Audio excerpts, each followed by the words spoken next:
Radio city love குரு நிகழ்ச்சியில இந்த மின்னஞ்சல் நேரத்தில் உங்ககிட்ட நான் அடுத்ததா பகிர்ந்துக்க போற மின்னஞ்சலுக்கு சொந்தக்காரங்க மீனா என்ற தோழி. லவ் குரு எப்படி இருக்கீங்க? என்னோட பேரு மீனா. நான் ஒருத்தரை லவ் பண்றேன். 2 பேருமே மனப்பூர்வமா உண்மையா மானசீகமா காதலிக்கிறோம். 2 பேரும் ஒருத்தர் மேல ஒருத்தர் உயிரே வச்சிருக்கோம். வேலை பார்த்துட்டு இருக்கோம். அண்ட் அன்எக்ஸ்பெக்டடா எங்களுடைய காஸ்ட் எல்லாமே சேம். ஆனா எங்களுக்குள்ள ஒரு பெரிய ப்ராப்ளம். என்னை விட அவங்க 2 வயசு சின்னவங்க. ஆமா லவ் குரு, என்னை விட அவங்க 2 வயசு சின்னவங்க. இத ப்ராப்ளத்தை எப்படி ஃபேஸ் பண்ண போறோம்னு தெரியல.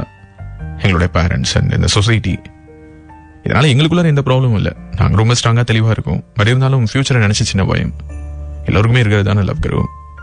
எங்களை மாதிரி உள்ள லவ்வர்ஸ்க்கு இதை பத்தி நீங்க என்ன சொல்ல போறீங்க? As a parent, as a brother, as a friend, as a part of society, how to handle திஸ்ன்னு கேட்டிருக்காங்க. இந்த தோழிக்கு ஒரு சில வார்த்தைகள் ஷேர் பண்ணிக்கணும்னு தோணுது இந்த பாடல்களுக்கு பிறகு. Stay tuned. எஃப்எம் கேட்டுட்டு இருக்கீங்க.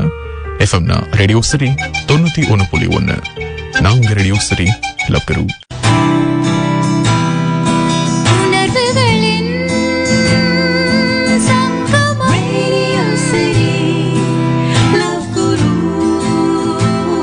ரேடியோ சிட்டி லவ் குருவோட நீங்க கேட்டுட்டு இருக்கிறது எஃப்எம். எஃப்எம்னா radio city 91.1. வயசு கம்மியான பையன், வயசு அதிகமான பொண்ணு, இவங்க 2 பேரும் கல்யாணம் பண்ணிக்கிறாங்க அப்படின்னா நமக்கு டக்குன்னு வரக்கூடிய எக்ஸாம்பிள்ஸ் எல்லாமே செலிபிரிட்டிஸ் தான். ஏன்னா அவங்கள மட்டும் தான் நம்ம எக்ஸாம்பிளா காட்ட முடியும். நம்முடைய சொசைட்டில ஒரு சாதாரண இயல்பான சராசரி மனிதனுடைய வாழ்க்கையில் இது நடந்ததுன்னா அதை நம்ம ஏத்துக்கிற மனப்பக்குவத்துக்கு இன்னும் வரல அப்படிங்கிறது நிதர்சனமான உண்மை. எஃப்எம்மோடு இணைந்திருக்கீங்க. எஃப்எம்னா ரேடியோ சிட்டி 91.1. நான் உங்க ரேடியோ சிட்டி லவ் குரு. இதை பத்தி நிறைய பேசியிருக்கோம் நம்முடைய நிகழ்ச்சியில.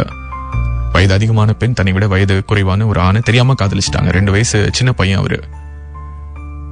எல்லாமே ஒத்து போறதுக்கான சாத்தியங்கள் இருக்குது. ஒரே காஸ்ட், ஓகே, வீட்டுல ஒத்துப்பாங்க அப்படிங்கிற நம்பிக்கை எல்லாம் இருக்குது. அன்எக்ஸ்பெக்டடா அமைஞ்சது. பட் ஸ்டில் இந்த 2 வயசு சின்ன பையன் அப்படிங்கிற ஒரு விஷயம் இன்னைக்கு அந்த தோழியுடைய மனசுக்குள்ள ஒரு பயத்தை ஏற்படுத்துது. காரணம் இந்த சொசைட்டி பிளஸ் இந்த பேரண்ட்ஸ். நம்ம டக்குன்னு காட்டக்கூடிய எக்ஸாம்பிள் என்ன சொல்லுவோம்? சச்சின் பண்ணிக்கலையா, தனுஷ் பண்ணிக்கலையா, அவங்க பண்ணிக்கலையான்னு காட்டக்கூடிய எக்ஸாம்பிள்ஸ் எல்லாமே நம்முடைய டெய்லி லைஃப்ல மீட் பண்ணாத நபர்கள். பட் நான் என்ன சொல்லுவேன் அப்படின்னா, இந்த சொசைட்டி என்ன பேசுவாங்க, மத்தவங்க என்ன சொல்லுவாங்க அப்படின்லாம் சொல்லி நம்ம யோசிச்சோம் அப்படின்னா நம்மளுடைய வாழ்க்கையை நம்மளால வாழவே முடியாது.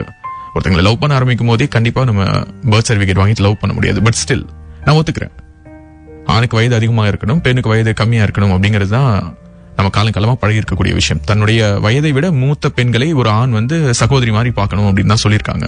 ஆனா இந்த 1 வயசு 2 வயசு அப்படிங்கிறது அன்எக்ஸ்பெக்டடா நடக்கிறது. இதை ஏத்துக்கிற ஒரு மனப்பக்குவம் நம்முடைய சமூகத்துக்கு வரணும்.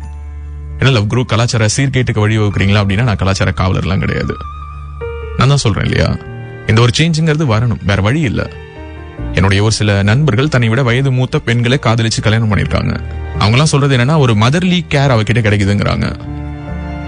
ஒரு ஆணுடைய பிசிக்கல் ஏஜும் ஒரு பெண்ணுடைய மென்டல் ஏஜும் ஒன்னா இருக்கும். 30 வயசு ஆணுக்கு 25 வயசு பொண்ணை கல்யாணம் பண்ணி வைக்கும் போது 25 வயசு பொண்ணுக்கு மென்டலி அவ 30 வயசுக்கான மெச்சூரிட்டி அடைஞ்சிருப்பா. அதான் உண்மை. சோ இப்படிப்பட்ட ஒரு சூழல்ல நம்மளை விட இன்னும் மெச்சூர்டா இருக்கக்கூடிய ஒரு பெண் கூட நம்ம குடும்பம் நடத்த போறோம் சிந்தனா அளவுல. சோ அப்படி இருக்கும்போது கண்டிப்பா அந்த லைஃப் நல்லா தான் இருக்கும். மற்றபடி அந்த சூப்பர் ஸ்டார் ஒரு கதை சொல்லியிருப்பாரு, மற்றவங்க சொல்றதெல்லாம் கேட்டா என்ன பண்ண முடியும் என்ன பண்ண முடியாது, காது கேட்காத மாதிரி எந்த இடத்துல இருக்கணும் அப்படின்னு சொல்லிட்டு. அந்த மாதிரிதான் இந்த சொசைட்டி என்ன சொல்லும், அம்மா அப்பா என்ன சொல்லுவாங்க அப்படின்னு சொல்லிட்டு நீங்க யோசிக்க வேணாம். நீங்க ஸ்ட்ராங்கா இருக்கீங்கன்னு சொல்லிருக்கீங்க, அதை பத்தி மட்டும் யோசிங்க. And all the best. சில போராட்டங்கள் இருக்கதான் செய்யும், சில விமர்சனங்கள் இருக்கதான் செய்யும். அதெல்லாம் காதுல வாங்கிக்க போறீங்களா அல்லது காதுல அவங்களுடைய மனசுக்குள்ளார வாங்கிக்க போறீங்க, டிசைட் பண்ணும்.